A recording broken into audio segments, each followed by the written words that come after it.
আপনারা আহলে সুন্নাত ওয়াল জামাতের একজন মনোনীত অপসংস্কৃতি ও মাদকর সুবলতুন সমাজের রক্ষা করি বেল্লাই তরিকত ও তাসুফের স্বাধীন চর্চার বিকল্প নাই। এই মর্মবাণীরে সামনে রাহি হামিদচর শাহজি মাজার প্রাঙ্গণত অনুষ্ঠিত তরুণ সমাবেশ ও পবিত্র মাহফিলে সেমা। আহলে সুন্নাত ওয়াল জামাত সংসদে জালো। শুক্রবার আসরের পরতুন এশা পর্যন্ত এই আধ্যাত্মিক মাহফিলত তরুণ ও যুব সমাজের মধ্যে মত বিনিময়, নৈতিক উন্নয়ন ও আত্মশুদ্ধি এবং সুফি দর্শনের বিভিন্ন দিক লইরে আলোচনা হয়। এই তরুণদেরকে আমার একটাই আহ্বান থাকবে এদের প্রতি, আপনারা তরিকত তাসাউফের সাথে থেকে, তরিকত তাসাউফ মানুষকে সহমর্মিতা শিখায়, মানুষকে মানবতা শিখায়। এই মানবতার মধ্যে যদি কেউ থাকে সে কখনো মাদকাসক্ত হতে পারে না, সে কখনো অপসংস্কৃতি যুক্ত হতে পারে না। এই অপসংস্কৃতি এবং মাদকের বিরুদ্ধে আমাদের আজকে অবস্থান। আজকে তারাই বাংলাদেশের মসনদ দখল করতে চায়। ঠিক তো আসতে বললে হবে, তারা তো বলতেছে তাদেরকে আল্লাহ অর্ডার দিয়ে দিয়েছে।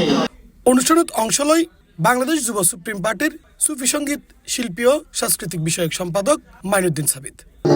ঘরে ঘরে তাসাউফ বিলানো, তরিকত বিলানো। আমি শাহজি বাবার গুণগান গাইতে এখানে আসছি, কারণ আমাদের মতো লোক যদি অলিয়া উলিয়ার গুণগান করে থাকে, এখন সময় এসেছে যারা অলিয়া উলিয়ার মাজার ভাঙছে, আমাদের তরিকতের স্বাধীন চর্চা ব্যাহত করছে, তাদের বিরুদ্ধে, তাদের অবস্থানের বিরুদ্ধে আমাদের সংসদে জানান দেওয়ার সময় এসে গেছে। মাহফিল শেষে অনুষ্ঠানত সেমায় মনোমুগ্ধকর সুফি সঙ্গীত পরিবেশনায় উপস্থিতি বেগুন হৃদয় ছুঁয়ে যায়।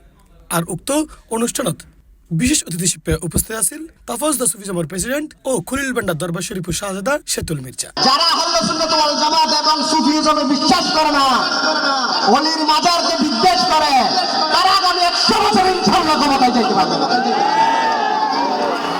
শাহজালাল, শাহপরান, গাউসুল আজম মাইজ ভান্ডার এবং বাইজিদ বুস্তামির বাংলাদেশ, এই দেশে যদি এই সুফিরা না আসতো তাহলে আপনারা আর আমার পূর্বপুরুষ কেউ মুসলমান হতেন। এটা কি আপনারা স্বীকার করেন?